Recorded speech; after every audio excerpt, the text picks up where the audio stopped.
Okay, the next item of business is debate on motion 17525 in the name of Douglas Lumsden on protecting Scotland's oil and gas industry. I invite members wishing to participate to press the request to speak buttons now as soon as possible. And I call on Douglas Lumsden to speak to and move the motion up to 7 minutes. Thank you, Presiding Officer, and I move the motion in my name. In June last year, we had a debate in this chamber on oil and gas, and almost a year later, and the sector is in a worse state, thanks to the policies of this devolved SNP government and an inept Labour government in Westminster. Both have abandoned the North East, both have betrayed the oil and gas sector, and both are accountable for the loss of jobs, livelihoods and industry in our once thriving North East. Presiding Officer, it's a disgrace to see how the sector has been sold out, and the Scottish Conservatives remain the only party who are standing up for the industry and those who work within it. The oil and gas sector currently supports over 83,000 jobs in Scotland and supports the Scottish economy to the tune of £14 billion. We should be doing everything we can to protect it. In 2022, 78% of Scotland's energy needs were met from oil and gas. We need a balanced energy provision.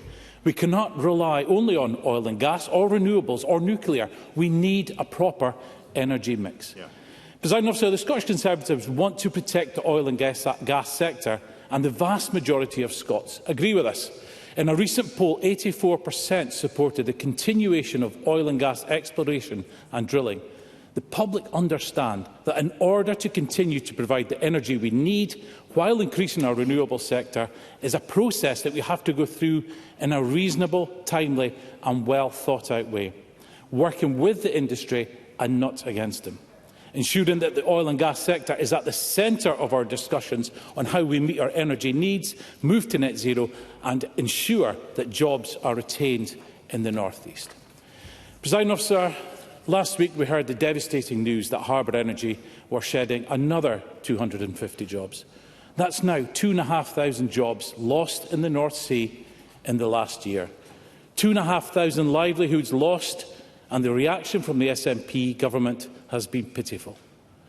When it looked like 200 jobs would go at Ferguson Marine, they nationalised the yard. When Grangemouth Refinery announced closure, they set up Project Willow to look at how jobs could be saved. In Aberdeen, nothing. Presiding Officer, we need to see action to save North Sea jobs as a matter of urgency.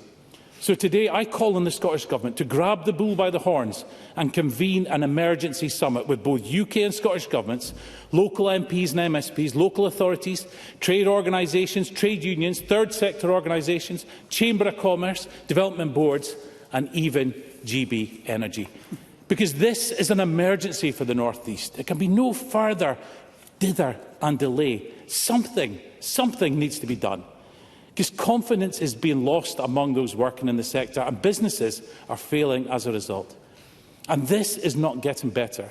Even the Cabinet Secretary said this week that more might follow. And I agree with her, unless the policies of both the Labour and SNP governments change. Until they both end their thoughtless, baseless and evidence-lacking approach to energy production in Scotland, now and in the future. The SNP have a presumption against new oil and gas. They are against the UK government issuing new licences. They are against Rosebank and Cambo and have refused to consider nuclear energy. Left-wing nonsense, Presiding Officer.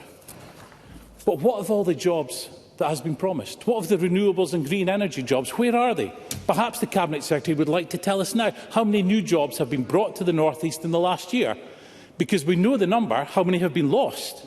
And we still have no energy strategy. We have no direction from this government. They are net zero on ideas. So will the energy strategy ever be published in this session? So I ask the Cabinet, say, where is the plan? Is it kicked into the long grass, delayed until after next year's election? Why don't they start being straight with the people of the North East and tell them when it will be delivered? I will give way. Audrey Nicholl. I thank the member for giving way. I'm just wondering if the member has taken some time to read the recent Scottish Renewables supply chain impact statement that sets out some of the excellent inward investment, job opportunities and value to the Scottish economy that we've been seeing over the last year. Douglas Lumsden. Well, you know, I'm all for jobs of tomorrow, all for it. But we need to protect the jobs of today.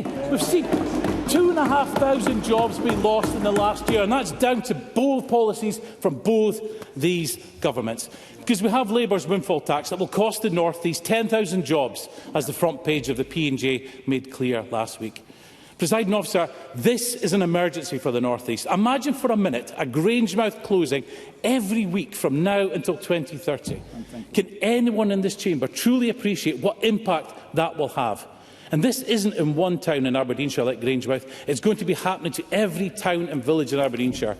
Entire livelihoods destroyed by the eco-zealotry of Gillian Martin, John Swinney and Keir Starmer. They are taking oil and gas workers for fools. What a disgusting organisation the SNP. To say to my constituents, and even more disgustingly, in the case of Cabinet Secretary... Mr Lumsden, can I remind you that the presiding officer...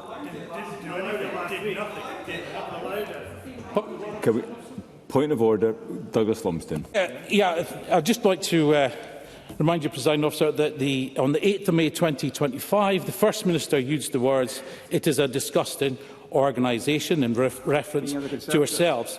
So I'm seeking your guidance. Nothing was raised in the chair. So has the rules changed since that day, or has there been different standards been applied? This is going to be a debate where I think we're going to see emotions rise. I am asking at the outset if you can set a tone where there's courtesy and respect applying. Mr Lumsden, continue. No, but that's not right. Okay. Right. Mr Lumsden. Minister, that is unhelpful by way of a contribution. Mr Lumsden. Indeed, indeed. Two-tier. So, I'll move on, Presiding Officer. What is this government doing for the oil and gas workers in the North East? Nothing is the answer, Presiding Officer. What a tragic state this tired government is in. The way they claim to want to protect jobs in the North East, but oppose Rosebank and Campbell. Does their hypocrisy and hubris know no bounds?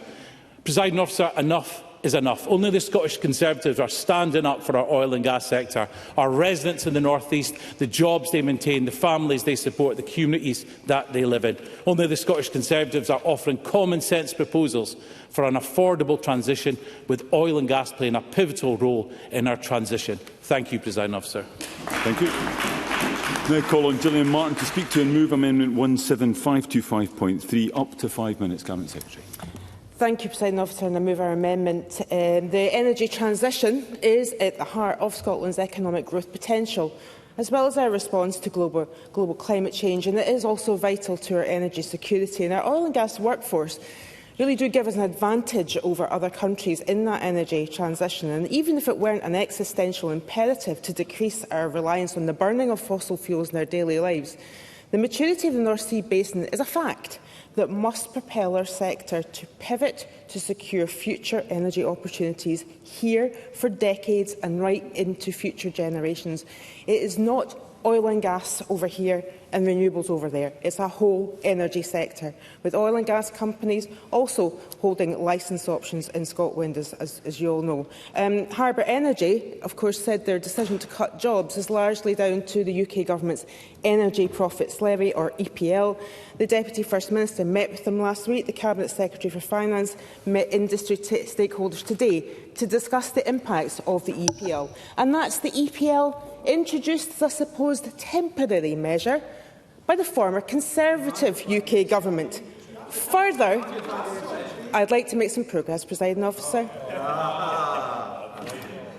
It would be good to be doing that without being heckled.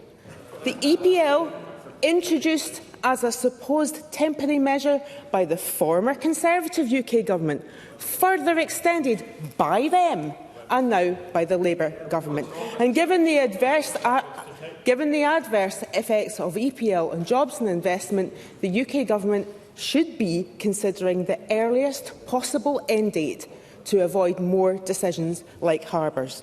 And similarly, The First Minister has consistently called on the UK Government to work with us to extend the life of the Grangemouth refinery till the opportunities of Project Willow are live. And this would have been a tangible demonstration of support for the workforce and the community. Now, I've been working well with the UK Government on progressing Project Willow, and this joint working has been fruitful. We've got 60 interested companies coming forward interested in the site.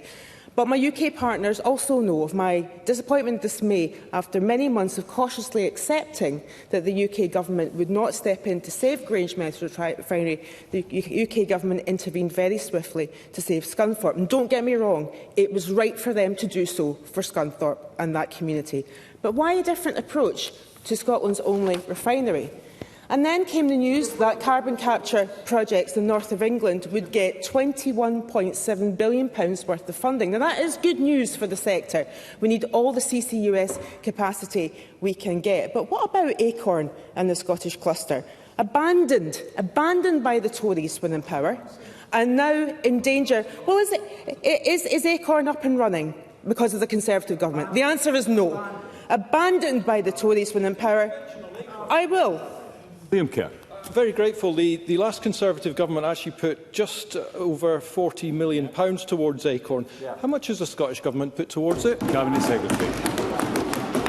The Scottish Government has pledged upwards of £80 million when, and this is the recommendation from those in the Acorn project, the Scottish Cluster, when they get track status, that is when they will need that money, and that money will be available to them. But where is the track status? That's what I mean by abandonment. Nowhere. Nowhere with the Tories, completely abandoned for the pork barrel politics of their newly elected MPs in the Red Wall. The presiding officer, the move to renewable energy is existential for Scotland's economy and energy sector. Offshore wind is a significant opportunity to create high-quality, sustainable jobs, grow the economy, and estimates suggest the sector could support of up to, in fact, even more than 54,000 jobs, depending on which report you read. Now, communities across Scotland must share in the benefits of the renewables transition, and we are taking action to ensure all this happens. In a very short debate like this, I don't have time to run through all the ways, but if you look at £30 million worth of benefits already offered to Scottish communities, supported by our good practice principles. And today, the Deputy First Minister announced an £8 million fund to catalyse community energy in Scotland, empowering communities to deliver their own renewable energy projects. But there is a limit to what we can do within current powers, and I continue to call on the UK Government to mandate benefits from onshore developments, something that the Conservatives would not do. The Conservative motion, I will turn to it in my final seconds, it is quixotic. On the one hand, they accuse us of not doing enough to accelerate renewables growth, an accusation I completely refute. But at the same time, the motion rails against essential upgrades to transmission infrastructure that will take that clean energy to homes and businesses. And yet again, the Tories abdicate responsibility for their part in a transmission strategy that consecutive UK governments developed. Abdication of responsibility and deliberately misleading constituents over the fact that when they were in power, they did nothing to improve the regulations around community engagement and benefits, and did nothing to make energy more affordable for households. Presiding Officer, it's a short debate, but I very much look forward to hearing everyone's contributions. Thank you. I now call Michael Mara to speak to move Amendment 17525.1 up to 4 minutes. Mr Mara. Thank you, Presiding Officer. I'll begin by moving the amendment in my name. And while I don't agree with some of the rhetoric of Douglas Lumsden's characteristic contribution, I'm grateful for the opportunity to debate the future of oil and gas industry in Scotland. And I'll start in these few short minutes that I have by stressing the importance of that industry. And the energy transition is Scotland's defining economic and industrial policy challenge of our time. Since my election 4 years ago, it's the issue that's predominated in discussions, both economic and industrial. It's the animating purpose of so many businesses across Scotland, for employers, workers and trade unions across the North East and beyond. The energy sector is absolutely vital to the lives and livelihoods of tens of thousands of constituents, not just oil and gas workers, but the surrounding economy and all who depend on it. But in truth, it has to be the animating question of the length and breadth of this country. It's not just Aberdeen's economy and Aberdeenshire's economy that hinges on our energy sector. The fiscal framework agreed by this Scottish Government means the fate of Scotland's energy sector, which underpins the median wage for Scotland, is as an integral part of their budget that we receive from the UK. So it's nurses in Courtbridge, teachers in Orkney, refuse workers in Glasgow, police officers in Arbroath and social workers in Ayrshire that actually the money that comes through that fiscal framework mean we are able to pay for. So those wages really matter to the whole country. It's a pivotal part of our economy and our fiscal infrastructure. But we cannot afford governments that are found wanting for those reasons, politicians that abdicate responsibility, and then when the electorate get rid of them, just as they did the Tories last year, they resort to howling at the moon, pretending that complex challenges of a transition are somehow avoidable if only we shout loudly enough. Because despite the rhetoric that we've heard, in part from, and mostly, frankly, from Mr Lumsden so far today, I'm sure there will be more to come, but also partly from the SNP, the truth is that both governments and the previous UK Conservative government in particular failed to seize this moment and have failed workers. So there's plenty of rhetoric, but the government tells a different story. We all know about the Saudi Arabia of renewables that deliver but a fraction of the jobs that were promised when before Scotland's seabed was sold off in the cheap, and that money was used to plug the holes in their woeful financial management rather than investing in the supply chain or the required skills. That's part of the 3 emergency budgets in the last 3 years that we've had, Minister. The Tories, obviously in opposition now, are vehemently against the grid infrastructure upgrades that just 12 months ago was actually the UK government's policy brought forward by the Conservatives, now howling at the moon. And the SNP and the Tory governments knew for years that the future of Grangemouth oil refinery was at severe risk, and neither party in government did anything about it at all. So what we've done is put £200 million in place. Now, I'm just going to make far too brief in time, I'm afraid. But the SNP, as I think pointed out rightly by the opening speaker for the Conservatives, have dragged their feet on publishing an energy strategy. The draft strategy was published on the 10th of January 2023, more than 2 years ago, 3 cabinet secretaries ago and 3 first ministers ago. Industry, trade unions and workers desperately need clarity from the SNP government as to actually what it's trying to achieve at all. And the news from Harbour Energy last week is hugely concerning. I agree wholeheartedly with that point. I spoke with the management this morning on their workforce plans and the support they can put in place. We also discussed the fast-moving global context surrounding the industry, with oil now trading at $62 a barrel and heading towards as low as $50 a barrel. Some analyst projections tell us that. I'm afraid I don't have time, Mr Kerr. We must ensure the fiscal regime for the UK continental shelf is one that sustains continued employment, profits and taxation. I'll be discussing these issues with UK Government colleagues over the coming days. Treasury Minister James Murray chairs the North Sea Fiscal Forum, which was established by Labour in opposition and continued into government, and he knows the challenges and the tensions, but also the base imperatives that the Scottish Labour MPs have left him in absolutely no doubt in. We have to make sure we have a fiscal regime that works. I now call Patrick Harvey. Again, up to 4 minutes, Mr Harvey. Thank you, Presiding Officer. Since the first Climate Act was passed by this Parliament, I've warned that we had at the time consensus on the destination, but not on the actions that were necessary. And I have to say that in recent months, it's become increasingly clear that the Conservative Party has detached itself even from that consensus on the destination.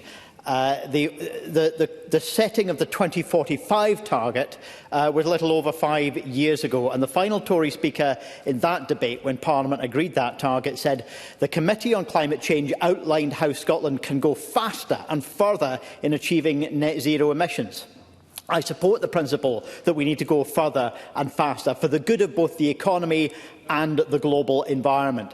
And the Tory speaker closed that debate with the words, "We are confident that the bill lays the foundations for a climate change plan that will support innovation, create jobs and use technology, as well as addressing the undeniable climate change emergency that we face." It's now inconceivable that a member of the Conservative Party would make a speech like that, railing as they do against renewable infrastructure, whether that's transmission infrastructure, whether that's storage or anything else. And now it looks as though the future direction of travel is even worse, with Andrew Bowie, the Acting Shadow Secretary of State, openly describing the IPCC as biased. The Conservatives today say that they want evidence-based debate.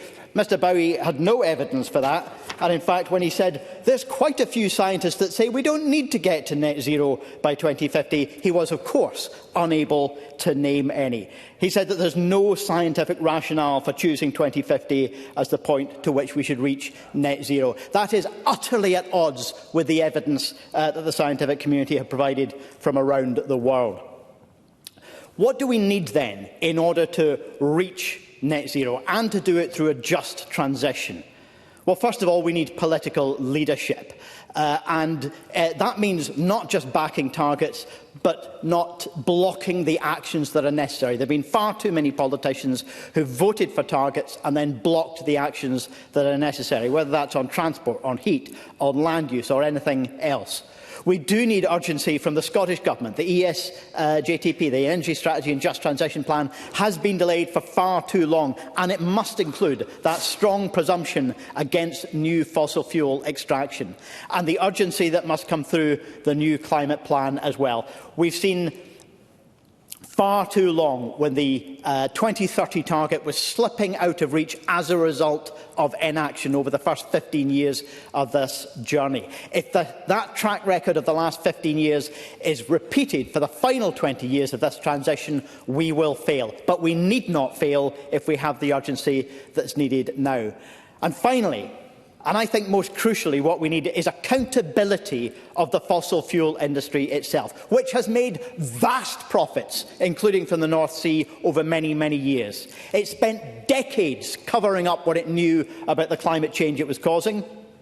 It then spent decades more funding and seeding climate denial conspiracies around the world, and more recently has moved to a position of climate delay, and is abandoning its workforce. If it had invested any fraction of those vast profits in the transition, in the workforce that it owes a moral responsibility to, the situation would be very, very different. And it has made negligible, I don't have time, it has made negligible investment in renewables as well. The International Energy Agency has stated, for the moment, the oil and gas industry as a whole is a marginal force in the world's transition to a clean energy system. And that, presiding officer, was before they started slashing investment in renewables further and doubling down on fossil fuels. In closing, I will come on to where we can raise the funds necessary, including from the industry, to invest in the just transition that neither government is yet providing. Thank you. I now call Willie Rennie. Again, up to 4 minutes. Mr Rennie. I knew this debate was going to be an emotional debate, but never did I think that Alexander Burnett would start smashing glasses on the floor in response to Patrick Harvey's commentary in this debate. This is darker than I ever thought was going to be possible. But we have got multiple objectives in this whole debate, and sometimes we look at these issues in isolation. Today we're looking at the North Sea and we're concerned about the jobs in the North Sea. On other occasions we look at energy bills, on other occasions we look at energy security, and then on other occasions we look at climate change. Rarely do we have a proper comprehensive inclusion of all of those issues at once, and I accept that some do that, but we are buffeted in this Parliament, and if you're an investor or if you're a campaigner or a climate change, somebody who's responsible for trying to turn the tide back on climate change, you get inconsistent messages from this place. I remember during the 2021 elections, we were debating energy, and at the time, I think all parties agreed it was about cutting demand rather than necessarily dealing with the supply. It was about trying to deal with domestic energy use. I think, apart from Patrick Harvey, I have to say, who was in favour of cutting the supply as well. But there was a real focus on transportation and trying to deal with home energy, all those things. And then it flipped. And then we dealt with energy bills. And then Ukraine came along and we had another set of priorities. We need to be a bit more consistent in this Parliament and try to make sure that the outside world understands the direction of travel that we are heading in. And too often, I'm afraid, we are buffeted, and that needs to change. Yes, I'll take an intervention. Briefly. Do you think the energy strategy would help in clarifying where we're going as a country? The Chair, Willie Rennie. It would do, and also a bit of consistency from the Conservative Party would help as well. because sometimes you get the impression in this debate this is more about trying to save the future of the Conservative Party than it is about the North Sea. And I'm afraid that does too often happen.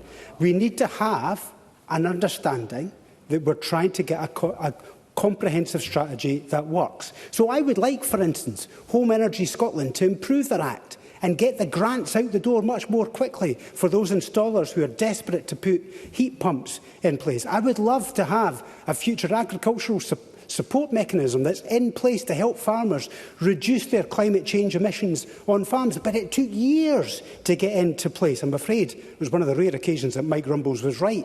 We should have had this in place a long time ago. In terms of public transport, we need to get more people into public transport, but it takes years to get any strategy that's consistent and working over time. On renewables, we need to make sure the consenting process is much more swift, that we have the infrastructure, including housing, in place to house the workers. We need to improve, I have only got 4 minutes, the supply chain. We need to make sure that supply chain is there in Scotland, and some of that's working, but in places like BIFAB we failed miserably. But then on skills, where we implemented an offshore wind skills programme through the budget process. But why has that skills programme not been in place for years? We've known this was coming for a long time. Why is everything so reactive and so delayed? We need to focus on delivery rather than all the rhetoric about the North Sea, because I have to say, I don't know how many times we've had this debate and we say the same things over and over and over again. We need to have consistency on message, but also consistency and early action on delivery, and stick with it. Stick with the plan. Make sure it's done. Make sure we've got the funding that goes with it to make it happen. Otherwise, people out there are utterly confused about what this Parliament is saying. Thank you. We now move to the open debate. I call first Liam Kerr to be followed by Audrey Nicholl. Up to 4 minutes, Mr Kerr. Thank you, Presiding Officer. Presiding Officer, we need to cut through the misdirection and misinformation that lies at the heart of the Government amendment and the Minister's remarks today. The Minister rightly lambasted the Labour Government for its short-sighted and ignorant hiking of the windfall tax. And in yesterday's P&J, she called for it to be scrapped, not least because she says it is shaking business confidence. But no one in the North East will forget that the most enthusiastic supporters of the windfall tax were the SNP, such as Nicola Sturgeon, who said, "I'll come back to you, Minister." As Nicola Sturgeon, who said in September 2022, the UK government should introduce an enhanced windfall profits tax and remove the investment allowance. Or Humza Yousaf, who as First Minister listened as Harbour Energy's bosses pleaded with him to help ease the windfall tax before it did catastrophic damage, and were told, "No, I'll come back after I've made my proposition." In fact, Humza Yousaf said in a few weeks later in a speech, "We support the windfall tax." But by extraordinary coincidence, he was introduced and welcomed to the stage that day by Stephen Flynn MP. That was he who led a Commons debate in March 2022, demanding extra taxes on companies such as the oil industry, and recently described the windfall tax as the right thing to do. And the Minister does the usual diversion to say that this situation is about the UK's licensing regime, but she admitted, I'll make my proposition and come back. People want to know the Scottish Government's view on the reserved issue of licensing. Well, of course they do, because the continuing uncertainty caused by the SNP's draft energy strategy, published more than 2 years ago, still includes a presumption against oil and gas licences. Presiding Officer, there is little that does more to stifle investment, innovation and entrepreneurship, and indeed shake business confidence, than years of uncertainty over government policy. But this government has no idea what impact the uncertainty they've created is having. Because when I asked in January what assessment the government has made of investment and activity levels in the North Sea resulting from the presumption against new exploration for oil and gas, the answer was so devoid of detail, other than that it was clear nothing was happening on this, that I felt the need to formally complain to the Minister for Parliamentary Business. And finally, before I take the intervention, the Minister talked of Acorn and aimed both barrels at the UK government, but fails to mention that in 2022 the then Energy Minister promised £80 million to Acorn. No conditions, no caveats, no contingencies. Yet in a response to Douglas Lumsden, in March. The Minister said the £80 million is for when the Acorn project gets track status in order to make the early developments to get it off the ground. Well, I have some wonderful news today. Acorn has been granted Track 2 status in July 2023. No more blame shifting, no more excuses, Minister. Time to pony up, and I'll take the intervention. Very, very briefly, Minister. Thank you, Presiding Officer. I'm just really seeking a little clarification from the member, because it's difficult to recognise his characterisation of the Scottish Government's position on the EPL, given that we said, as a government, that we did not oppose the initial levy, but we did oppose its extension. And he has gone through quite a few somersaults to try to mischaracterise that position. Liam Kerr, briefly. I think that's an extraordinary intervention, given that the First Minister, Nicola Sturgeon, the First Minister, Humza Yousaf, who's run from the chamber because he doesn't want to be drawn on it, and then the leader of the SNP in the Commons were delighting in the energy profits levy. It's an extraordinary intervention to make. Presiding Officer, the UK Labour Government presents a clear and present danger to Scotland's oil and gas industry, but misdirection, revisionism and spin from the SNP is causing untold damage. The way to protect our oil and gas industry is by taking the steps set out in the Douglas Lumsden motion, and that is why I support it. Thank you. I now call Audrey Nicholl to be followed by Tess White. Up to 4 minutes. Ms Nicholl. Thank you, Presiding Officer. The urgency of dealing with the risks of climate change and the challenges of an uncertain geopolitical and energy security landscape underpin the direction of travel of our energy industry. Over 5 decades, Scotland's oil and gas industry has supported thousands of well-paid and highly skilled jobs. It's underpinned a significant domestic supply chain and provided over £400 billion of production taxes for the public purse.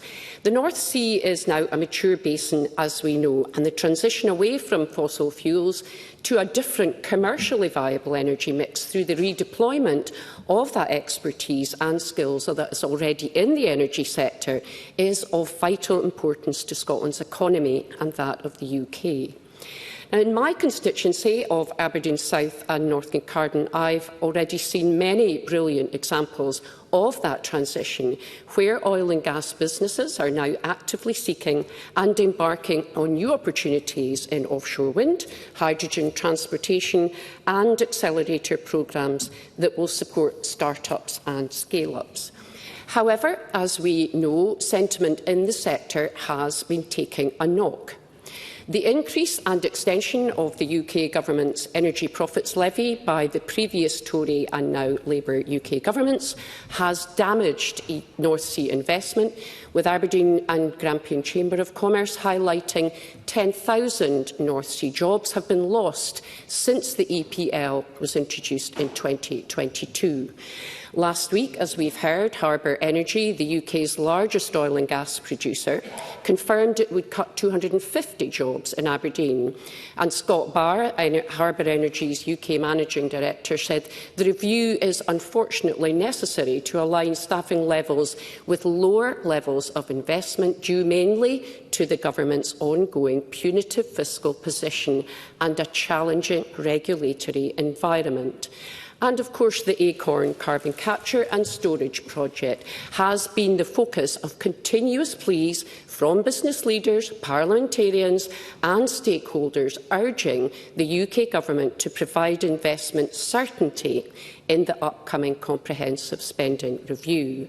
And as set out in a recent letter to the UK Government from a whole host of parliamentarians, Acorn can be a major driver of economic activity and growth, unlocking £7 billion in private investment, creating 15,000 new jobs, protecting 18,000 existing ones and generating £17.7 billion for the UK economy. Now, I don't think we can have a debate about oil and gas without acknowledging the North Sea Transition Task Force report on securing the future of the energy transition in the North Sea. And among the many points raised is the importance of public bodies, businesses, industry and governments collectively creating the right conditions to bring investment and entrepreneurship to the North Sea, but with the UK Government leading the way, which at the moment it is not. Now, without glossing over the challenges, there is a great deal to be optimistic about. Scotland is already punching above its weight to support the UK become a clean energy superpower. There is significant work underway to attract investment, upgrade the grid and revitalise our ports infrastructure.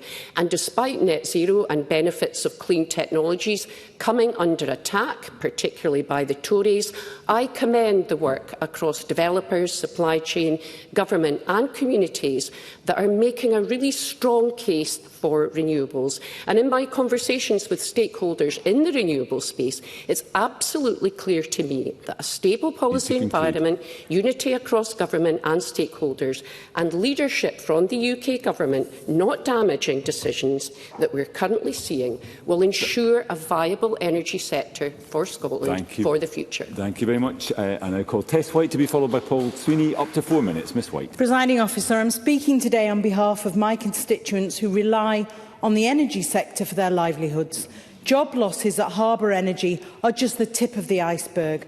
And why? Because the SNP and Labour are directly harming the industry with a presumption against new oil and gas exploration in the North Sea and a punitive fiscal environment. Hostile left-wing politicians are presiding over the industrial decline of Scotland's oil and gas sector. Russell Borthwick of Aberdeen and Grampian Chamber of Commerce is right. If the SNP Scottish Government and Labour UK Government don't change course, recent layoffs are just a tiny fraction of what's to come. And this so-called just transition risks becoming a jobless transition. It won't be fixed by gimmicks like GB Energy. Even GB Energy's chairman, Jürgen Meyer, said it would take 20 years to deliver the 1,000 jobs promised. That's an utter sham. SNP ministers tout a clean energy future, but won't even define what clean means, scaring off in the investment that we need for an affordable transition. The SNP government ploughed ahead with a ScotWind gold rush, selling off vast swathes of the seabed on the cheap, with no real plan for grid infrastructure. Meanwhile, SSEN wants to puncture our prime agricultural farmland and rural landscapes with monster pylons up to 230 feet tall, leaving residents feeling betrayed and disenfranchised. Their mental health is already suffering. They are fearing the health impacts, lost livelihoods and plummeting property values from the explosion of this new energy infrastructure. The bottom has dropped out of their world. Farmers are ringing alarm bells over serious safety concerns with overhead lines and farming machinery. They are rightly worried.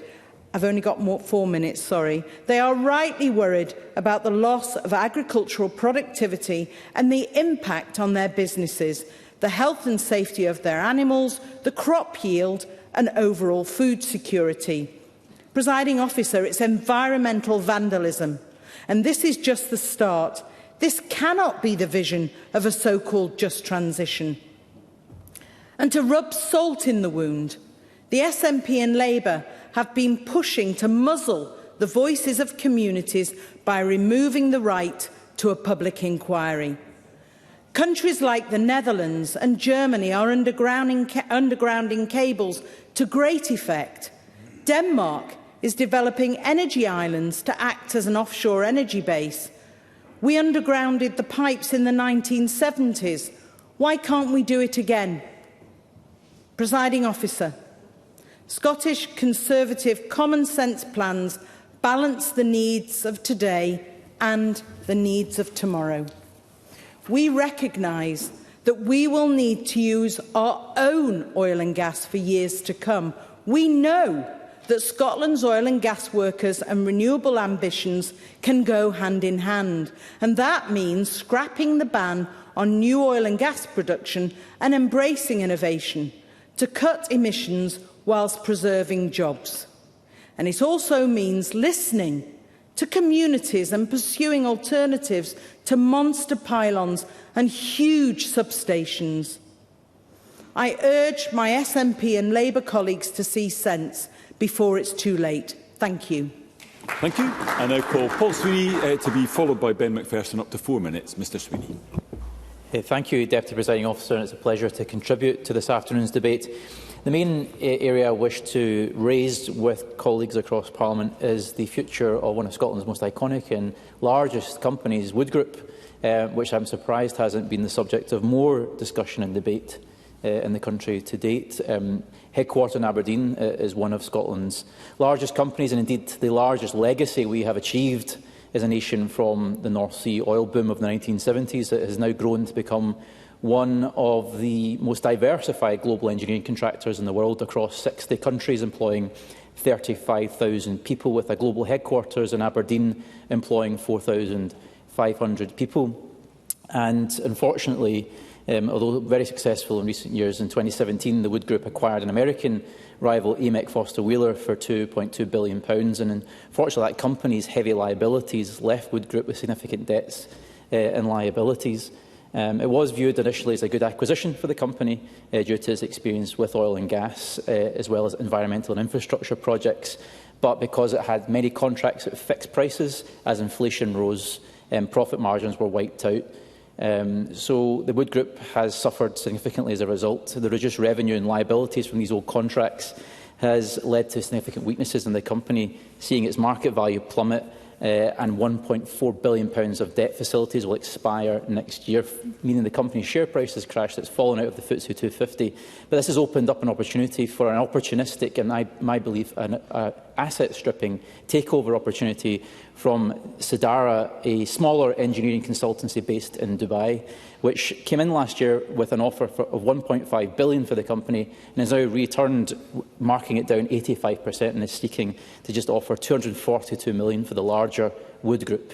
I think this is strategically inept, and it should be for the government, both at a Scottish and UK level, to take action to support the board to resist this takeover, due to the strategic importance of Wood Group to Scotland and the UK. It's one of the primary UK engineering resources for renewable and carbon capture knowledge. It is also a primary UK engineering resource for North Sea decommissioning. Sidara currently has a global headquarters in Dubai with a British head office in London. And if this takeover happens, there's a very high chance that the Aberdeen headquarters will close down because there will be no requirement for a second UK base.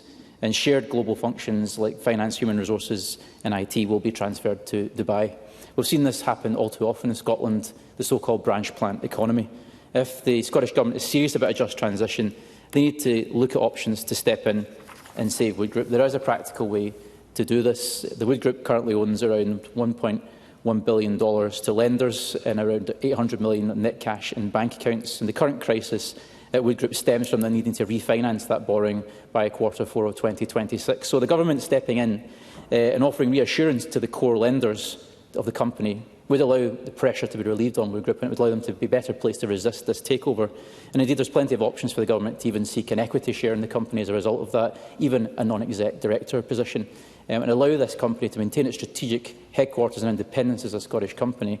And in time, those legacy contracts from the acquisition of Amec Foster Wheeler will expire, the company's share price will recover, it will return to the FTSE 250, and the Government will redeem a significant premium on its investment, and it will preserve a strategically important Scottish business in Aberdeen, a headquarters with around 5,000 people, and a global network that will allow Scottish leadership to be sustained in this sector. I think it's a no-brainer, and I would encourage the ministers to seriously investigate options and engage with the Scottish Office and colleagues in the UK Government to pursue this opportunity before it's too late. Thank you. Thank you, Mr Sweeney. I now call the final speaker in the open debate, Ben McPherson, again up to 4 minutes. Mr McPherson. Thank you very much, Presiding Officer, and I'm grateful to speak in this debate. very important issue, which I appreciate is of particular significance to colleagues who represent the North East of Scotland. But as I've said in similar debates, including the one last year, of course the oil and gas sector and the wider energy industry in Scotland is important to all of Scotland, including my constituency, where the Port of Leith services many different shipping vessels that are doing work in the North Sea oil and gas industry, is of course at the forefront of the renewable just transition. And also those who work in our service industry, whether it's in legal or consulting or planning, a lot of them are based in the Central Belt and work in the North Sea. So it's important for all of us, as of course is the transition. And that idea of it being important to all of Scotland, I think, is symbolised by the All Energy Conference, which is of course taking place today and tomorrow.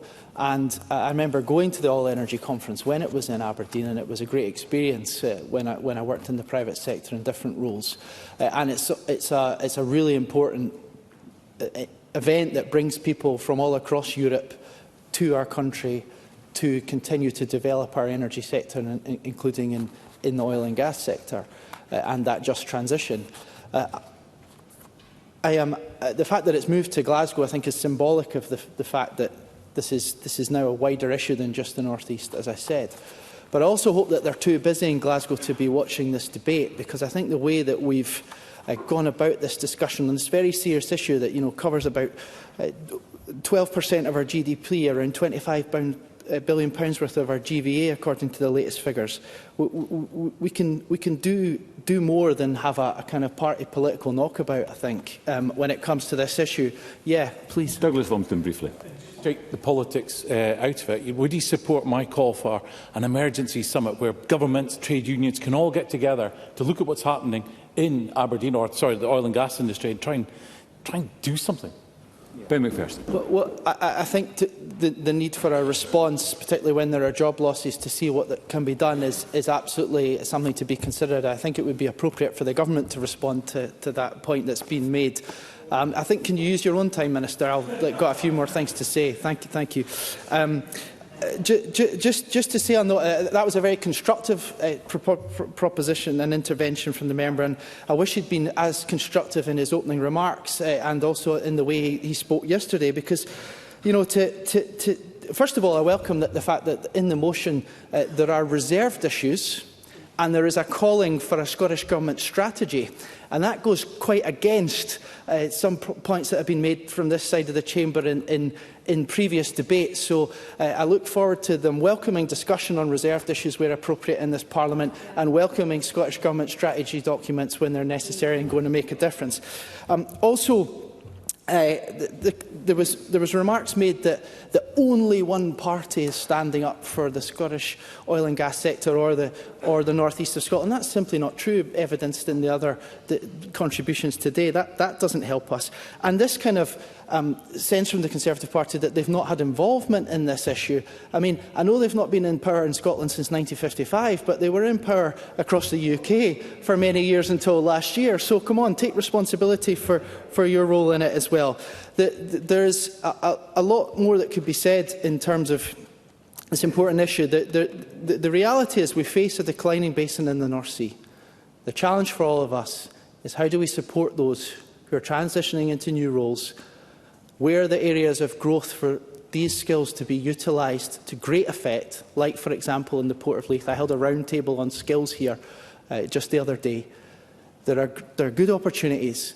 These are serious issues. This is a really important aspect of our economy and our country.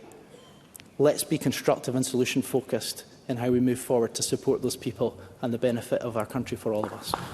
Thank you, Mr McPherson. We move to closing speeches. I call first Patrick Harvey again. Up to 4 minutes, please. Thank you, Presiding Officer. I genuinely do hope that those in the Conservative Party, and they are still out there somewhere, who want their party to continue to give leadership on climate action, I hope they're able at some point to take back control of their party, if I can borrow that phrase. But it's very clear that under the current leadership, both in Scotland and the UK, they are abandoning their commitment to net zero, whether by 2045 or 2050. Both party leaders have said so, and they've said nothing about what the alternative target date should be. I hope, though, for the rest of the political spectrum, that when we see, which I think the government already has seen, but when the rest of us see the advice from the CCC on the new carbon budgets, not seen it yet? OK, well, I hope when we all see it and we see the response to it, that we will all reject the kind of anti-climate rhetoric that we're hearing far too much, because just as on other parts of the far right's rhetoric, copying it, aping it will do nothing to defeat it. And so we should not do what the Conservatives are doing by copying reform on this issue. But in the opening speech, I used so much of my time pouring scorn on the Conservative position that I forgot to pour any on the two amendments that we have before us today. On the SNP amendment, they are correct, of course, to call out the Tories' anti-climate rhetoric and to highlight the impact on employment, including at Grangemouth.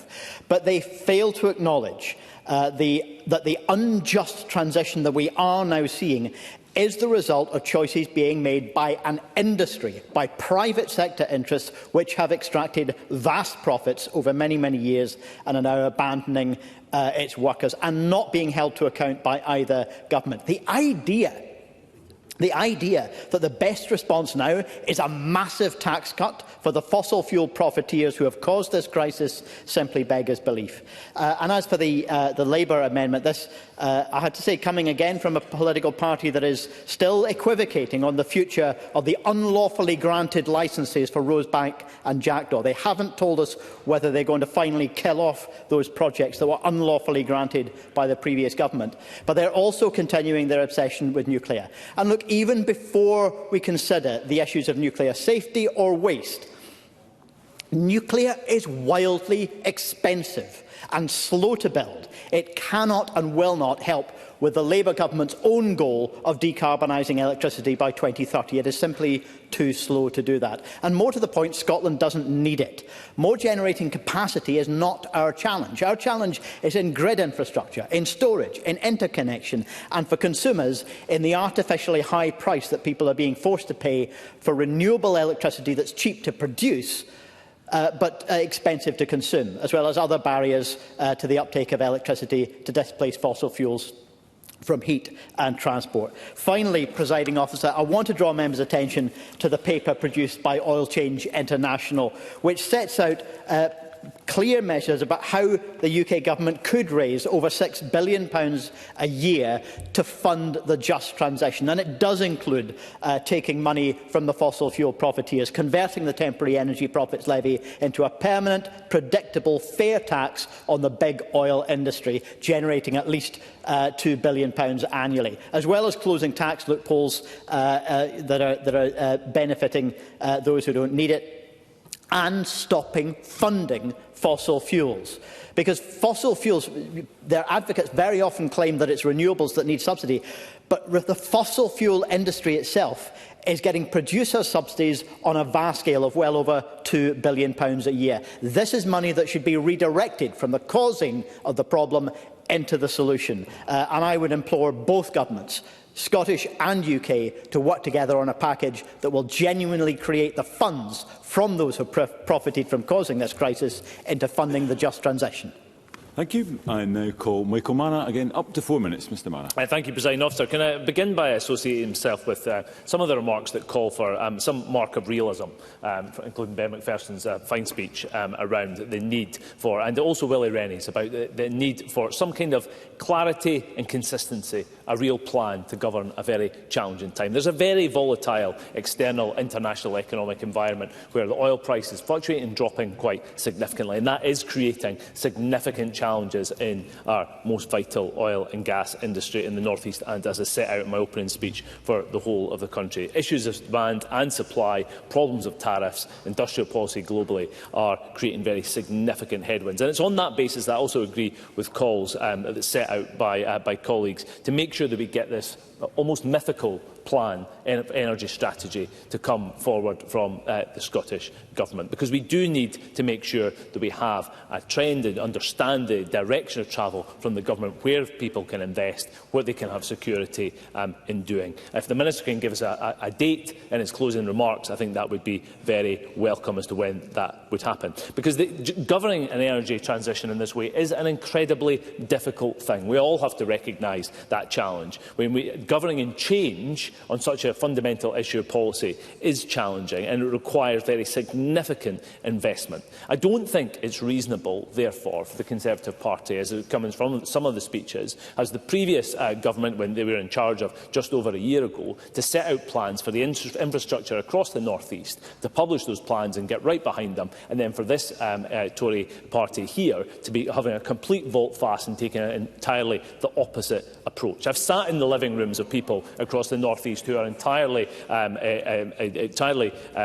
worried about the situation in front of them, and members are right to identify that, but it is not well served by the flip-flopping position. And I do think that some of the critique, and whether the ministers accept it or not, of the SNP's position on the Energy Profits Levy is well-founded as well. Talk about flip-flopping. They did not oppose it, then they actively supported it, and now they do not oppose it and want to get rid of it entirely at all. It's not a credible position. I'm not going to take any interventions. I've got a lot to get through, I'm afraid. I'm sorry.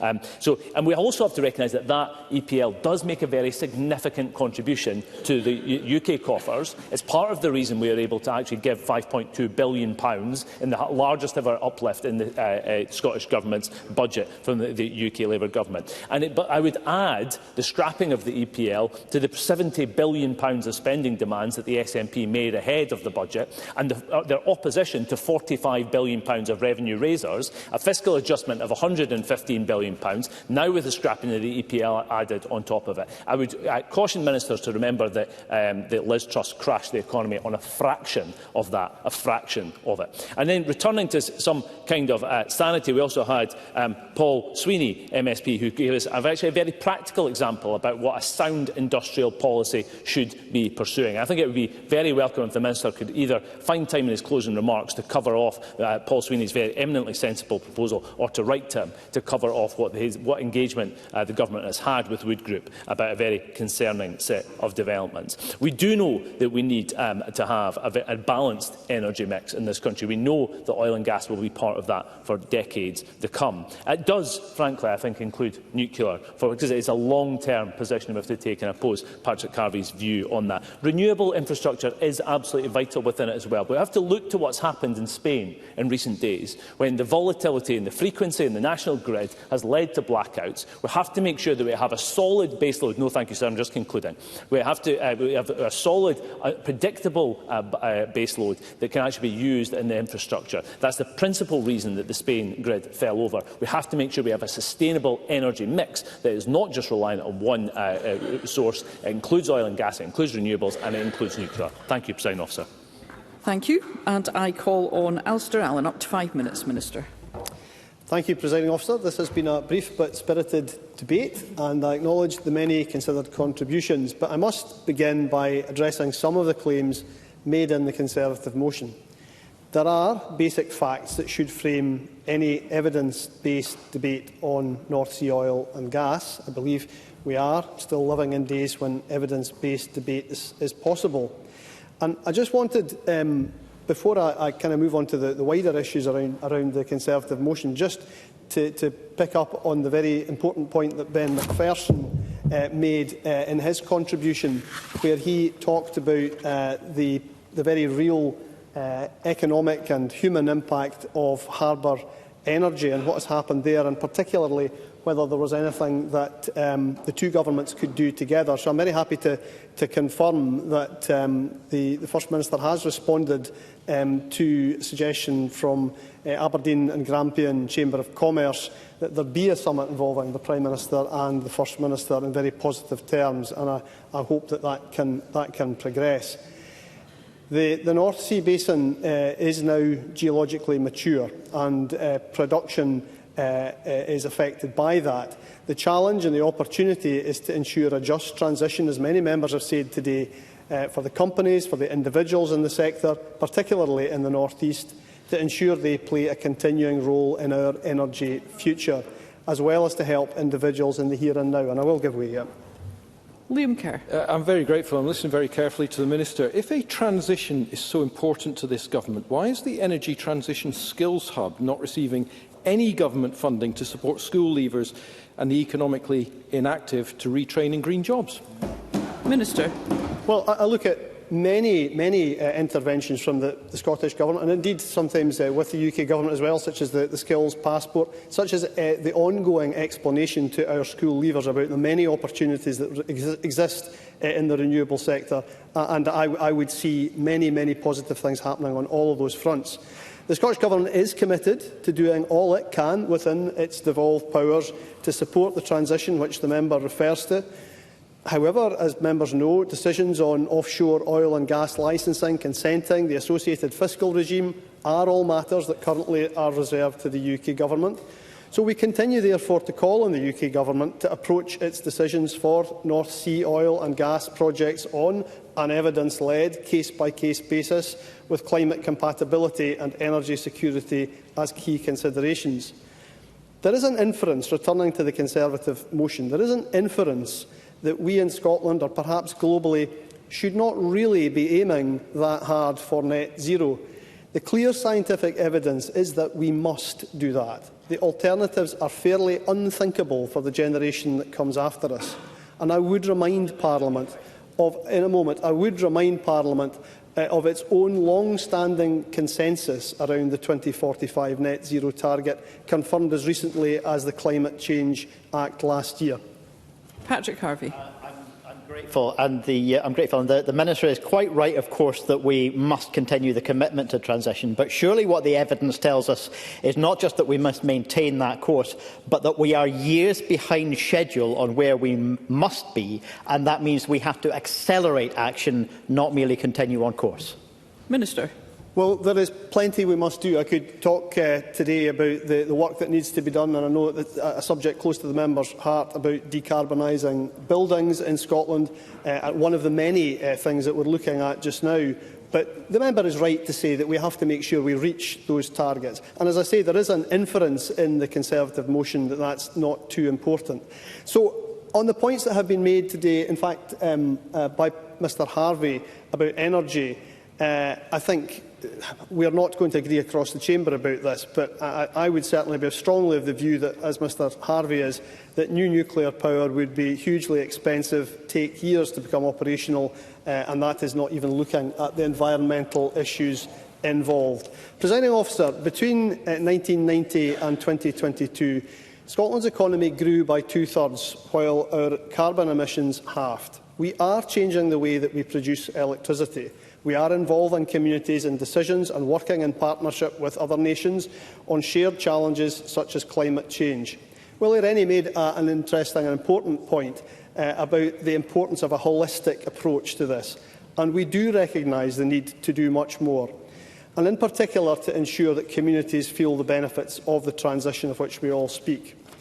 As the Cabinet Secretary said in opening, we have called on the UK Government to act on much wider mandatory community benefit, for instance, as well as for further action to address fuel poverty. Presiding Officer, in concluding, the Scottish Government remains absolutely committed to a just energy transition. I ask the Chamber to support that aim today by supporting the Government amendment. Thank you, and I call on Stephen Kerr to wind up the debate. Presiding Officer, it was welcome news, indeed, from Dr Alistair Allen, that there will be a summit. However, it seems like a very closed affair if it's only between the First Minister and the Prime Minister. And I would remind the Minister that what was called for by the Conservatives in this debate was a summit that would be attended by not just governments, but also local authorities and trade organisations and trade unions and third sector organisations, chambers of commerce, development boards and even GB Energy. Is that what is on offer as a result of our debate? Minister. I cannot say what is in the Prime Minister's mind here. I have indicated that the First Minister is open to a summit and has said so to the Grampian Chamber of Commerce. I hope the Prime Minister is similarly open to the idea. I have no idea of the guest list. Well, this is very urgent, and I think it would be good to have some information as soon as possible about when this summit will be held, who actually is going to be invited to attend it. And I think, critically, we need to know a timetable. This is very, very urgent. And that has been the tone of the Conservative speeches in this debate, that this is an urgent situation that is unravelling in front of us. And I have news for Patrick Harvie. Net zero is still part of our aspiration, but it must be pursued with a credible plan, with public support, and with our economy and energy security intact. Because what we have currently in the rhetoric that we hear in this chamber, most notably from the fringe Scottish Greens, is ideology consistently trumping common sense. And what we are often seeing, and I speak now as a Central Scotland MSP, we are witnessing a muddled dash towards arbitrary deadlines without any serious consideration of cost. And I was grateful for the passion with which my colleague Douglas Lumsden addressed this issue, because he is reflecting the concerns and interests of his constituents in bringing this motion on behalf of the Scottish Conservatives to this chamber today. And there was some discussion from Ben Macpherson about the nature of this debate. And I actually agree with him. I often agree with Ben Macpherson. It is difficult to have a full debate in opposition daytime on this subject. So I would say a challenge to the ministers would be, with the support of Ben Macpherson, I hope, would be to have a proper full-scale debate in government time on this issue, rather than, as is the case in the previous debate that we just held in this chamber, that it's left to the Scottish Conservatives to use their opposition day time for these sorts of debates. But let us not forget that for all the talk of net zero and all the theorising, this is a multi-trillion-pound national undertaking, and it was compressed, in my experience, to 90 minutes of parliamentary time in the House of Commons in 2019. That was the first time that this target was set. There was no vote, there was no economic impact assessment, there was no serious scrutiny, and there still is no plan. And I was one of 3 members of Parliament that day that raised concerns about the implications of such an arbitrary, and it still is in my view, an arbitrary deadline. And we are in the absurd position where the true cost of one of the headline parts of that law, retrofitting every home with a heat pump, is unknown, and it is unknowable. The cost of making public buildings compliant with net zero is often higher than the value of the buildings themselves. And people know that the reductions we achieve in Scotland, and they've been referenced several times in this debate, are being swamped by the increasing level of emissions being pumped out by countries like China and India. And the people of Scotland, the working people of Scotland, are left feeling that our politicians have lost all sense of perspective. Now, if I might come on to some specific references to speeches that have been given, I thought it was incredible that the SNP minister could not give this chamber any indication all these years later as to when an energy strategy will actually be published, because the consultation closed 2 years ago, I think this very month. Will she intervene now and tell us when will the Scottish Government, the SNP's energy policy, be announced? Or has she not got Stephen Flynn's permission in order to have the publication of that energy strategy? Will she give? I'm happy to give way. No, as usual, nothing to say, because, frankly, they are incoherent on this subject. But almost as incoherent as the SNP is Scottish Labour. How amazing was it that Michael Mara got through a speech, two speeches in this debate, and didn't mention once EPL, didn't mention it once. And he certainly didn't mention national insurance contributions, Labour's tax on jobs, which has led directly from the mouth of industry itself to these 250 job losses at Harbour Energy. Now, the reality is that Labour are in a muddle as well, and no wonder, with Ed Miliband, the ultimate zealot in charge of this policy. all costs he will achieve his objectives, and he's pretty much on the record as saying that. Now, our economy is becoming less competitive, our energy more expensive, and our emissions.